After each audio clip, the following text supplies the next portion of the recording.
Istidraj itu Allah udah sampai ke tahap ngebiarin dia. Dan ini adalah paling bahaya dalam hidup seorang hamba, ketika dia dicuekin sama Allah. Kalau Allah masih perhatian sama dia, ketika dia salah, Allah tegur. Ketika dia salah, Allah kasih kesempatan. Ketika dia salah, Allah kasih ujian. Supaya apa? Supaya dia insaf, terus dia balik kepada Allah SWT. Kalau orang masih dikasih ujian, masih dikasih musibah, masih ditegur sama Allah dengan niat supaya dia balik, sebetulnya Allah masih perhatian sama dia. Justru ketika ada orang yang bikin dosa, terus Allah biarin aja, nggak ada masalah setelah dia bikin dosa dan seterusnya, kayaknya hidupnya tuh lempeng, nyaman. Sebetulnya Allah lagi nyuekin dia, dan dicuekin Allah itulah seburuk-buruk kondisi seorang hamba.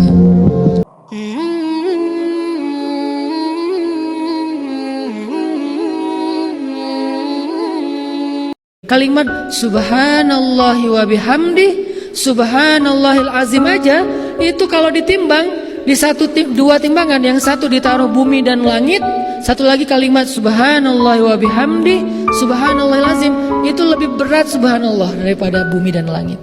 Belum kalimat yang panjang, yang satu surat Al-Quran yang kayak gimana panjang lebar, cuman kata-kata yang singkat. Kenapa? Kalau diucapkan dengan hati yang mantap. Jadi kalau kita punya satu keinginan, punya satu, bahkan mungkin bukan hope tapi wish, sesuatu yang kadang-kadang kayak nggak kebayang kita bisa nggak sih? Nggak masalah, make a wish. Kita bikin sebuah harapan yang menurut kita mungkin nggak, susah diwujudkan. Tapi ketika sebuah harapan yang kita anggap sesuatu yang nggak mungkin, dilibatkannya kepada Allah, apa sih yang nggak mungkin buat Allah? Apa sih yang sulit buat Allah? Bukankah semuanya itu ada dalam pengaturan Allah? Biyadihil mulk. Arti biyadihil mulk, semuanya itu dalam kekuasaan Allah Subhanahu wa taala. Terserah Allah mau diapain. Caranya di sini. Faman kanat hijratuhu ilallahi wa rasulih, fahijratuhu ilallahi wa rasulih. Misalnya lagi ada musibah. Oh, kayaknya Allah mau ganti yang lebih baik nih. Kayak gitu. Ada musibah, langsung berbaik sangka, Allah mau ganti yang lebih baik. Prasangka baik sama Allah. Ditolak, oh berarti akan diberikan yang lebih baik dari ini. Ditolak lagi, oh berarti lebih baik lagi. Cari lagi yang lebih baik, ditolak lagi. Makanya nyarinya yang terbaik. Begitu ditolak, Allah berarti akan menggantikan yang lebih baik dari dia. Kalau kita yakin nih, udah berserah diri sama Allah, gimana cara Allah nolong kita? Ketika ada yang mengatakan, dia itu orang yang beriman, dia itu orang soleh, kok dia nggak ditolong? Dia ditolong, kita yang nggak tahu dia ditolong. Apa bentuk pertolongannya? Allah ngasih kita pertolongan pertama, kemudian baru pertolongan yang berikutnya. Pertolongan pertama apa?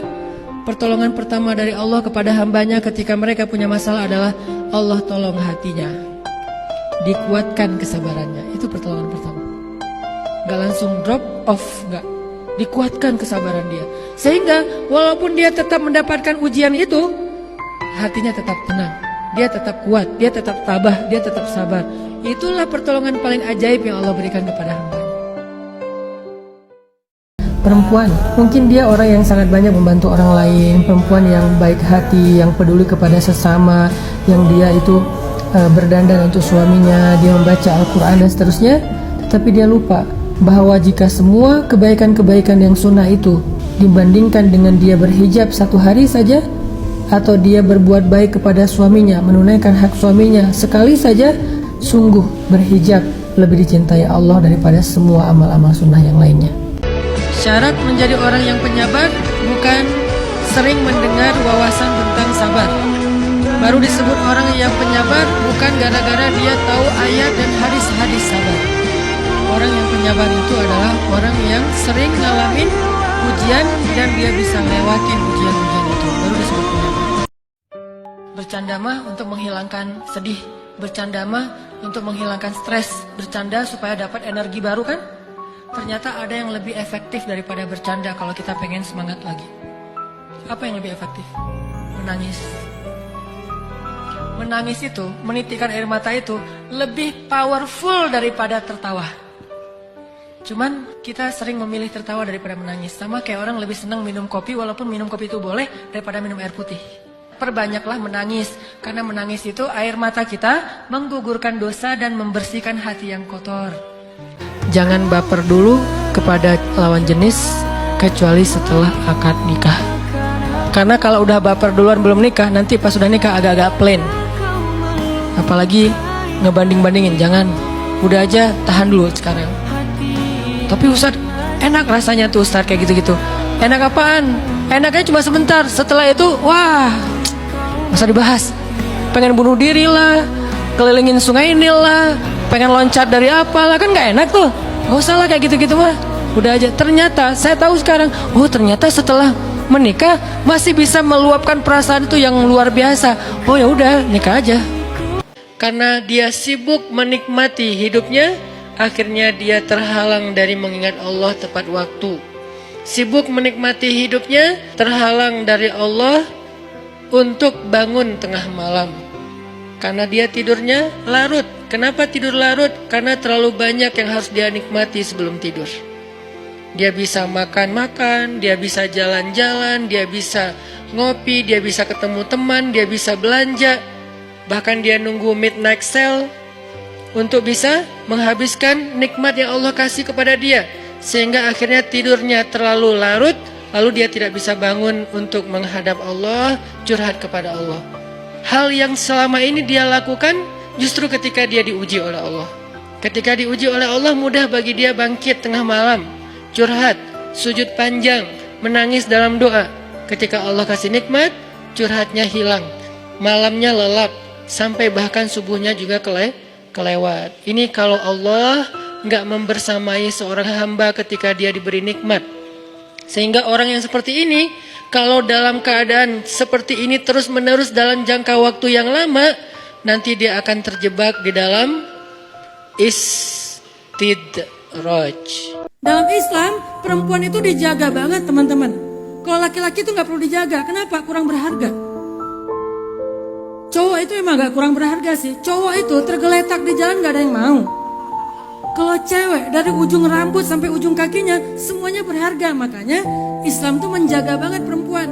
Kalau kita kelihatan rambut biasa aja, kita kelihatan lengan biasa aja, kita kelihatan kaki biasa aja, tapi dia emang agak kurang diminati.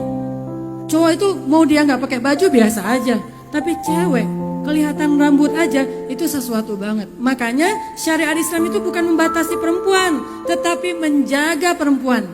Ternyata membahagiakan hati orang lain itu nilainya sangat istimewa di sisi Allah Subhanahu wa taala.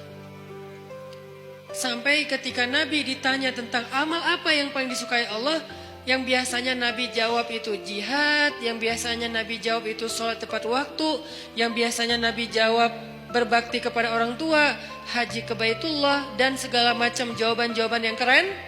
Ternyata kali ini Nabi menjawabnya, salah satu di antara amal yang juga disukai oleh Allah itu adalah membahagiakan hati orang lain. Ini menunjukkan bahwa membahagiakan hati orang lain itu nilainya tidak kalah penting dan tidak kalah istimewa dengan amal-amal lain yang disukai Allah juga. Allah kayak ngasih tahu ke kita, hambaku, kamu jangan patah semangat. Aku gak pernah ninggalin kamu. Hambaku, kamu jangan pundung. Aku gak pernah marah sama kamu. Hambaku, kamu jangan nyerah. Aku gak pernah ninggalin kamu. Hambaku, jangan putus asa. Aku gak pernah marah sama kamu. Jadi kalimat ma wadda'aka rabbuka wa ma qala ini, kalau kita tafsirkan ke ayat-ayat yang lain itu banyak banget. Ini gak masalah. Ada yang datang pertama sebelum kita bawa Al-Fat, bayarin aja. Kalau Allah nggak mengikat hatinya, pasti ditolak. Walaupun modalnya, uang, apa segala macam, nggak, tenang. Minta kepada pemilik hati, ya Allah, kan hatinya bukan milik dia, milik engkau. Jadi saya mintanya ke engkau aja ya Allah, bukan ke dia. Nanti setelah engkau baru dia. Sehingga pas kita datang, kayak bukan tipe dia banget, bukan standar dia banget, tapi buat Allah kita standar dia banget. Buat dia kita nggak banget. Nggak masalah kan? Yang penting buat Allah kita banget lah. Begitu kita datang dia nggak bisa bilang enggak. Kok saya ngomongnya iya ya? Pengen bilang enggak tapi nggak bisa gitu. Ya udah deh, ya aja. Jadi aja. Setelah itu Allah masukkan hub, cinta, sehingga dia mencintai kita, kita mencintai dia karena Allah Subhanahu wa taala, dan itu mubarak, diberkahi.